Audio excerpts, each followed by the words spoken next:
Ya, pemirsa, Kementerian Desa, Pembangunan Daerah Tertinggal dan Transmigrasi menyatakan bahwa digitalisasi desa menjadi program prioritas di tahun 2021.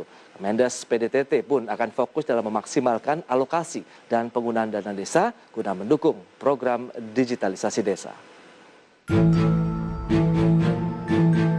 Kementerian Desa, Pembangunan Daerah Tertinggal dan Transmigrasi menyatakan digitalisasi desa menjadi program prioritas di tahun 2021. Salah satunya dengan mengoptimalkan alokasi dana desa dengan tetap mempertimbangkan kondisi pandemi COVID-19. Kemendes PDTT akan memfokuskan 3 langkah strategis pada anggaran dana desa tahun 2021. Pertama, pemulihan ekonomi nasional atau PEN sesuai kewenangan desa yang terdiri dari pembentukan, pengembangan, dan revitalisasi badan usaha milik desa atau BUMDes dan BUMDes bersama atau BUMDesma. Penyediaan listrik desa dan pengembangan usaha ekonomi produktif yang dikelola BUMDes atau BUMDesma. Kedua, program prioritas nasional sesuai kewenangan desa yang meliputi pendataan desa, pemetaan potensi dan sumber daya, pengembangan teknologi informasi dan komunikasi, pengembangan desa wisata, penguatan ketahanan pangan, dan pencegahan stunting di desa, serta desa inklusif. Dan terakhir adalah adaptasi kebiasaan baru yaitu desa aman COVID-19. Pemanfaatan dana desa dalam pandemi COVID-19 juga diarahkan ke bantuan langsung tunai atau BLT dana desa. Total penerima manfaat langsung dana desa di tahun 2020 tercatat 42.753.453 jiwa atau 36,23% warga desa lapisan bawah. Berbagai sumber untuk IDX Channel. Baik pemirsa, untuk membahas tema kita kali ini, digitalisasi desa mendukung ketahanan ekonomi nasional, sudah terhubung melalui aplikasi Zoom dengan Bapak Ivan Novits Agusta. Beliau adalah Kepala Pusat Data dan Informasi Kementerian Desa, Pembangunan Daerah Tertinggal dan Transmigrasi. Halo, selamat pagi Pak Ivan.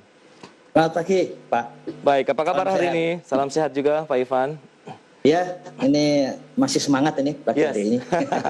Semangat karena kita berbicara mengenai digitalisasi desa. Ini penasaran juga saya, seperti apa sih implementasinya hingga saat ini untuk digitalisasi desanya ini Pak Ivan?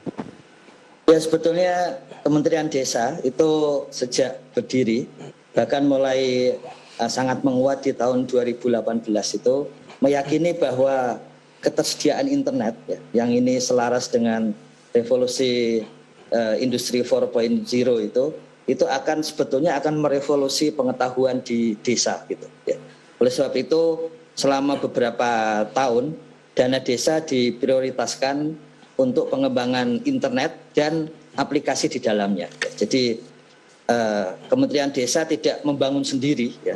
Tetapi ada mandat untuk memberikan prioritas dana desa gitu, yang kemudian dijalankan desa melalui musyawarah desa.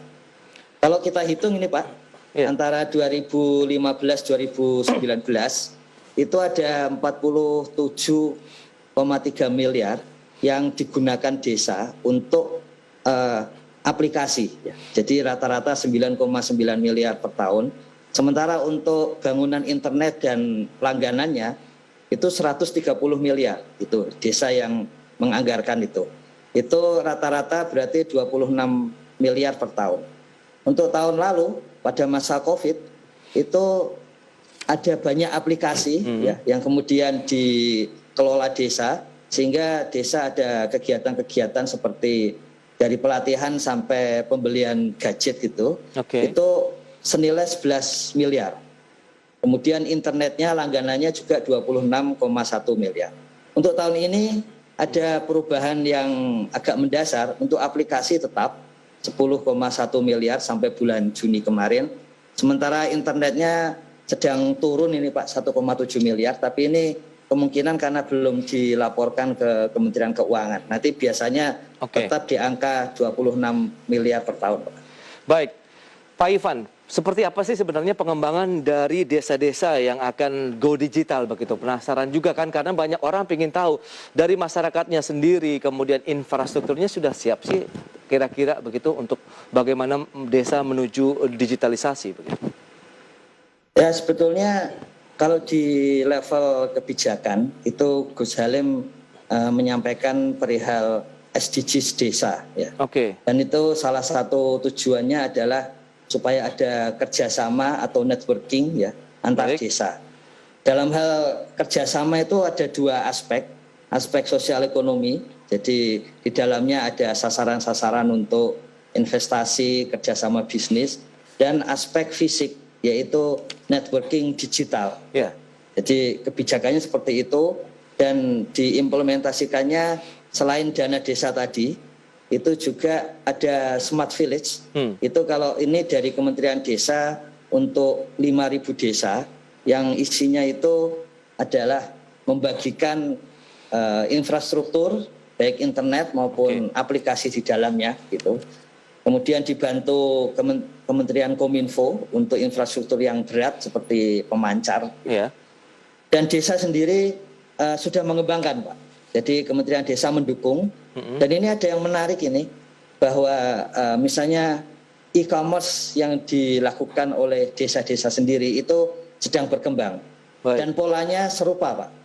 Polanya itu, ini contohnya yang di Nusa Tenggara Timur, itu polanya adalah e-commerce-nya untuk sekeliling desa.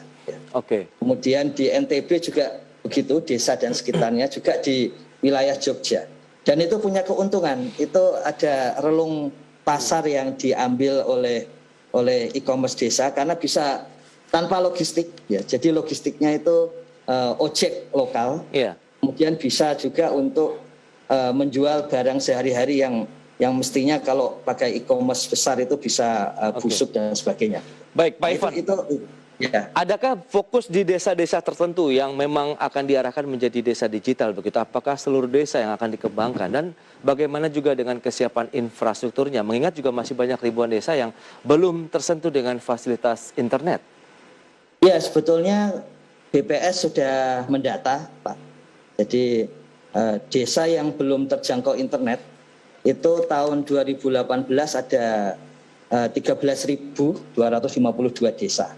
Baik. Kemudian tahun berikutnya sudah turun ke 10.960 desa. Oke. Dan BPS melakukan sensus ke desa tahun 2020 itu tinggal 3.896 desa. Ya.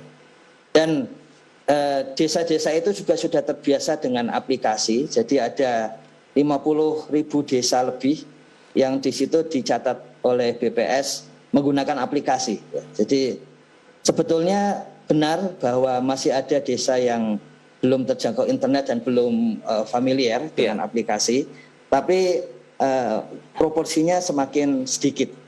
Dan wilayah-wilayah itu menjadi kerjasama yang masuk sebetulnya itu adalah Kominfo dan Bakti, Pak.